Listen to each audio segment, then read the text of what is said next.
Welcome you all DVS coaching classes. This is Digvijay Singh. आज का जो हम टॉपिक लेकर आए हैं उसका नाम है फ्यूचर इंडेफिनिट टेंस। आज हम फ्यूचर इंडेफिनिट टेंस के बारे में पढ़ेंगे, उसके रूल्स के बारे में पढ़ेंगे, उसके टर्म्स के बारे में पढ़ेंगे, कैसे कैसे यह सेंटेंस बनाया जाता है, चाहे वो हिंदी से इंग्लिश हो या इंग्लिश से हिंदी हो। तो चलिए without wasting any more time let's get start the topic. आज का टॉपिक स्टार्ट करते हैं। देखिएगा आज का टॉपिक फ्यूचर इंडेफिनिट टेंस। इसके पहचान को हम याद करते हैं। इन वाक्यों में कार्य भविष्य काल में होता है। याद रखिएगा, इसका जो कार्य होगा वो भविष्य काल में होगा और भविष्य काल में दिया गया होगा कार्य, इसको याद रखेंगे आप लोग। और किया जाता है और वाक्य के अंत में यानी जो आपका सेंटेंस होगा उसके लास्ट में गा गी गे लगा होता है। अगर कार्य आपका फ्यूचर में हो रहा है, आने वाले समय में हो रहा है और लास्ट में गा गी गे आता है तो जान जाइए कि वो आपका फ्यूचर इंडेफिनिट टेंस है। सिंपली वो फ्यूचर इंडेफिनिट टेंस होगा, इसको याद रखेंगे। उसके बाद कुछ रूल्स को देखते हैं। यहाँ पे जो रूल्स दिए गए हैं याद रखिएगा। इन वाक्यों में गा गी गे दिया गया होता है, यानी लास्ट में गा गी गे दिया गया होगा और गा गी गे के लिए हम शैल और विल का यूज करेंगे। याद रखिएगा, गा गी के लिए हम किसका यूज करेंगे? शैल और विल का यूज करेंगे। याद रखिएगा, गा गी के लिए हम शैल और विल का यूज करेंगे। यानी जो फर्स्ट पर्सन आपका होता है आई और बी, इसके साथ हम शैल का यूज करते हैं तथा शेष जितने भी सब्जेक्ट होते हैं, चाहे वो सिंगुलर होंगे चाहे वो प्लूरल होंगे, उनके साथ हम विल का यूज करेंगे। और इसके साथ वर्ब की कौन सी फॉर्म यूज होगी? वर्ब की फर्स्ट फॉर्म यूज होगी, याद रखिएगा। और अगर मान लीजिए आपका सेंटेंस नेगेटिव में है तो उसमें हम शैल और विल के साथ नॉट लगा देंगे या नेवर लगा दे। कभी नहीं दिया होगा तो नेवर लगा देंगे, आगे हम उदाहरण में आपको बताएंगे। और अगर आपका इंटरोगेटिव सेंटेंस होगा तो हम क्या करेंगे? याद रखिएगा, क्या कि जो पहले का जो सेंटेंस होगा उसके लिए हम शैल और विल को आगे रखेंगे सब्जेक्ट के अकॉर्डिंग टू। उसके बाद सब्जेक्ट लगाएंगे, वर्ब लगाएंगे और उसके बाद ऑब्जेक्ट लगा कर क्वेश्चन मार्क लगा देंगे। इसको याद रखेंगे आप लोग। देखिए यहाँ पर दिया गया है, जैसे मान ले आपको बताया अफर्मेटिव सेंटेंस कैसे बनेगा। अफर्मेटिव सेंटेंस याद रखिएगा। तो अफर्मेटिव सेंटेंस का जो रूल होता है याद रखिएगा, उसका रूल होता है जैसे मैं आपको एक अच्छी कहानी सुनाऊंगा। आप देख सकते हैं लास्ट में गागी गे आया है तो मैं क्या लिखूंगा? मैक इंग्लिश हो जाएगा आपका आई के साथ में लगाऊंगा शैल और उसके बाद सुनाने की इंग्लिश हो जाएगा टेल और आपको सुनाऊंगा तो लगाओगे यू। क्या सुनाऊंगा? एक गुड स्टोरी, क्योंकि एक अच्छी कहानी लिखी है तो एक अच्छी कहानी के लिए क्या हो जाएगी? A good story. तो मैं आपको एक अच्छी कहानी सुनाऊंगा, it means I shall tell you a good story. ऐसे आप सेंटेंस को बनाएंगे, अच्छे से समझेंगे और जानेंगे। अगला है तुम सदा सत्य बोलोगे। इसमें देख लीजिए क्या लिखा है, इसको कैसे बनाएंगे। लिखा है इसमें कि तुम के लिए हो जाएगा यू, यू के लिए आप लगाओगे यहाँ पर तुम के हो जाएगा यू, यू के साथ विल लगता है। मैंने क्या बताया? आई और वी के साथ सिर्फ शैल लगेगा, बाकी जितने भी सब्जेक्ट होंगे उसके साथ आप क्या लगाएंगे? आप विल लगाएंगे। और सदा के लिए हो जाएगा यहाँ पर ऑलवेज। और सच बोलने के लिए स्पीक आता है और सच के पहले यानी जो ट्रूथ होता है उसके साथ हम क्या लगाएंगे? आर्टिकल दा का यूज करेंगे। तो you will always speak the truth. ऐसे आप सेंटेंस को याद रखेंगे, समझेंगे। अगला है वह आपको अंग्रेजी पढ़ाएगा, तो यहाँ पे हो जाएगा he will teach you English. वह की इंग्लिश हो जाएगा ही के साथ विल लगेगा। टीच यानी पढ़ाने की इंग्लिश हो जाएगा, आपको यू लगाएंगे ऑब्जेक्टिव केस में। और क्या पढ़ाएगा? इंग्लिश पढ़ाएगा, तो यहाँ पे आप इंग्लिश को नोट करेंगे, इंग्लिश को अच्छे से नोट करेंगे, इंग्लिश को नोट करेंगे और याद रखेंगे। आगे क्या दिया गया है? देखिए दिया गया है यहाँ पे थोड़ा ध्यान दीजिएगा, इसमें कुछ चीज़ें होती हैं। अगर मान लीजिए वाक्य में धमकी दिया गया है, किसी चीज़ को बहुत ही इंपॉर्टेंट बताया गया है, तो वहाँ पे आप क्या करेंगे? आई और वी के साथ शैल का यूज करेंगे, बाकी सभी के साथ आप आई और वी के साथ विल का यूज करेंगे, बाकी सभी के साथ शैल का यूज। उल्टा हो जाता है, जस्ट अपोजिट हो जाता है अगर धमकी वाली बात आती है। जैसे मैं आपकी हत्या कर दूंगा, आई विल मर्डर यू। तो देखिए यहाँ पर आई के साथ तो सिंपली शैल लगना था, लेकिन यहाँ पर किसका यूज किया गया है? आप देख सकते हैं यहाँ पर विल का यूज किया गया है। यहाँ पर किसका यूज किया गया है? विल का यूज किया गया है। क्या यूज किया गया है भैया? विल का यूज करें, इसको याद रखेंगे, आप भूलिएगा नहीं। मेरी बात समझिएगा, इसको ध्यान समझिएगा, रिवीजन कर लीजिएगा। मैं आपकी हत्या कर दूंगा, वैसे तो यहाँ पर शैल लगाना था, लेकिन यहाँ पर विल का यूज क्यों हुआ? क्योंकि यहाँ पर धमकी दी गई। जब धमकी दी जाती है, ज़्यादा इंपॉर्टेंट दिखाया जाता है, ज़्यादा इंपॉर्टेंस दिया जाता है सेंटेंस पर, तो वहाँ पर हम किसका यूज करते हैं दोस्तों? उसमें याद रखिएगा, हम वहाँ पर उल्टा कर देते हैं, यानी आई और वी के साथ हम विल का यूज कर देते हैं। नेगेटिव सेंटेंस आपको बनाना है, क्या करेंगे? जस्ट वहाँ पे नॉट लगा देंगे, जैसे I shall not return your book. जैसे मान लीजिए मैं आपकी पुस्तक नहीं लौटाऊंगा, तो I shall not return your book. वह झूठ नहीं बोलेगा, तो he will not tell a lie. ध्यान दीजिएगा, झूठ बोलने के लिए टेल का यूज होता है और सच बोलने के लिए स्पीक का यूज होता है, इसको याद रखेंगे आप लोग। मैं आपको धोखा नहीं दूंगा। तो यहाँ पे देखिए, मैं अब यहाँ पे प्रतिज्ञा की बात कर रहा है, तो याद रखिएगा अगर प्रतिज्ञा की बात होती है, धमकी की बात होती है, कोई चीज़ इंपॉर्टेंट दिखाया गया है, तो वहाँ पे आप किसका यूज करेंगे? जस्ट आप आई और वी के साथ विल का यूज करेंगे। तो I will not deceive you, धोखा देने की इंग्लिश होती है डिसीव। इसको याद रखेंगे, भूलिएगा नहीं इसको, बहुत ही इंपॉर्टेंट थिंग्स है, बहुत ही इंपॉर्टेंट थिंग्स है। इंटरोगेटिव है, आप कैसे बनाओगे? इंटरोगेटिव जब बनाना होगा तो सब्जेक्ट के अकॉर्डिंग टू विल या सेल को आगे करोगे।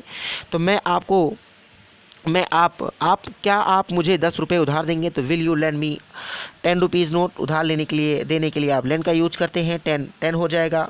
और यहाँ पर आपको विल को क्या कर देना है? आगे कर देना है। अगर स्टार्टिंग में क्या दिया गया होता है तो आप विल को आगे कर देंगे, सेंटेंस आपका क्लियर हो जाएगा। आप आगरा कब जाओगे? तो याद रखिएगा when will you go to Agra, ऐसे आप सेंटेंस बनाओगे, when will you go to Agra. इस सेंटेंस के कैसे बन जाएगा? व्हेन यानी कब की इंग्लिश, ध्यान दीजिए क्वेश्चन वर्ड होगा तो आप व्हेन को आगे कर दीजिएगा।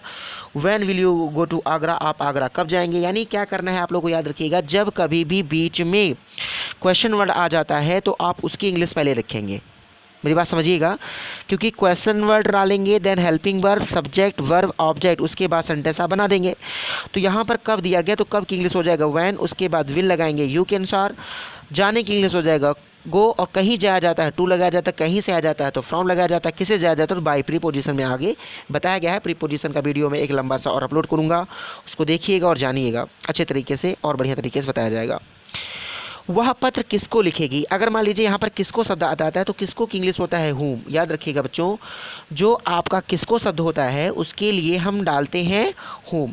तो यहाँ पे हो जाएगा हुम, यानी हुम लगाओगे आप, उसके बाद विल लगाओगे। सी है यहाँ पर दिया गया है, वह लड़की है।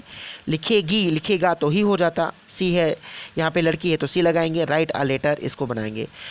मैं आपकी सहायता कैसे करूँगी या करूँगा, जो भी दिया गया होगा तो यहाँ पे हो जाएगा हाउ। सेल लगाएंगे, आई के साथ सेल लगता है, और मदद करने यानी सहायता करने से होता है हेल्प, और आपकी इंग्लिश हो जाएगा यू। तो हो जाएगा how shall I help you. ध्यान दीजिएगा, इसके स्ट्रक्चर्स को एक बार रिवीजन करके देख लीजिएगा। गागी गे आएगा, अफर्मेटिव में सेल और विल का यूज होगा सब्जेक्ट के आई के साथ, आई के साथ सेल यूज होगा, बाकी सबके साथ विल का यूज होता है। याद रखिए वर्ब की फर्स्ट फॉर्म का प्रयोग इसमें किया जाता है। आगे कुछ चीज़ें हैं जो दिया गया है, यहाँ पर ध्यान दीजिएगा। हमने क्या बताया, अभी आपको बताया था, क्या बताया था भाई, कि यदि वाक्य में कर्ता किए कर्ता, देखिए याद रखिएगा, अगर वाक्य में कर्ता प्रतिज्ञा करता है, इरादा करता है, धमकी करता है, वादा करता है, ये सारी चीज़ें जाती हैं, यानी अवश्य शब्द जताए जाते हैं, दिखाया जाता है, तो आई और वी के साथ विल का यूज होगा, बाकी सभी के साथ सेल का यूज होगा। फिर से याद रखिएगा बच्चे, बहुत इंपॉर्टेंट है, अगर वाक्य में क्या दिखाया गया है बच्चों, याद रखिएगा, इरादा, धमकी, वादा आदि बातें पाए जाएं या अवश्य शब्द दिया गया हो तो जस्ट उल्टा हो जाएगा। क्या उल्टा हो जाएगा? आई वी के साथ विल का, और सभी के साथ किसका यूज होगा? सेल का यूज होगा। बहुत ही इंपॉर्टेंट है। कुछ चीज़ें और दी गई हैं, याद रखिएगा। जब भविष्य में होने वाली घटनाओं को पूर्व में जानकारी दी जाए, जैसा कि ऊपर उदाहरण में दर्शाया गया है कि विषय में विचार, विश्वास या शंका, होप, थिंक, बिलीव, डाउट हो, इस सब की बात की जाए तो सिंपल फ्यूचर या फ्यूचर इंडेफिनिट टेंस का प्रयोग करना चाहिए। इसको याद रखिएगा, एकदम सिंपल टर्म्स का यूज करना चाहिए, एकदम साधारण टर्म का यूज करना चाहिए, इसको याद रखिएगा।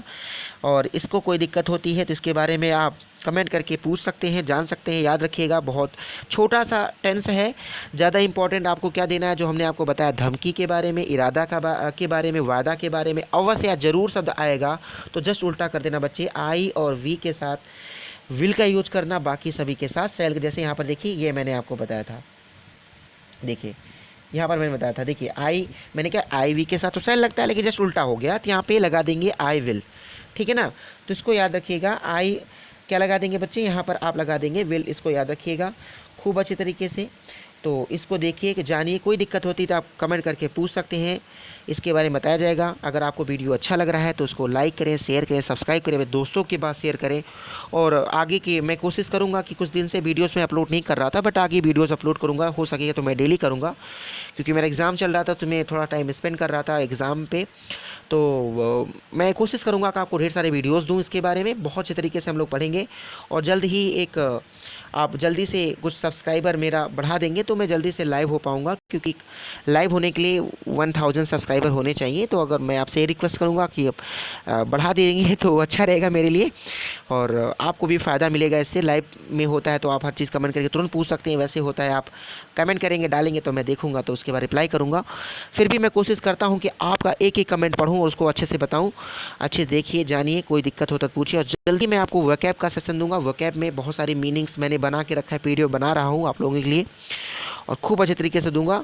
चलिए आज के लिए बस इतना है, तब तक ध्यान रखिए, अपने आप को सेफ रखिए और अच्छे तरीके से पढ़िए। आपकी तैयारी बढ़िया से चले, मेहनत करते रहिए। सभी बोर्ड एग्ज़ाम्स में है, जो 8 में है, 9th में, 10th 11 12, तो जो और भी गवर्नमेंट के एग्ज़ाम्स की तैयारी कर रहे हैं, वनडे एग्ज़ाम, एसएससी, सीजीएल, जो भी तैयारी कर रहे हैं वो भी मेहनत करिए। और कोई दिक्कत होता है तो आप पूछिए, जानिए उसके बारे में। तब तक के लिए धन्यवाद, और अच्छे से पढ़िए। कोई दिक्कत होता है तो आप पूछ सकते हैं। Thank you very much for this session.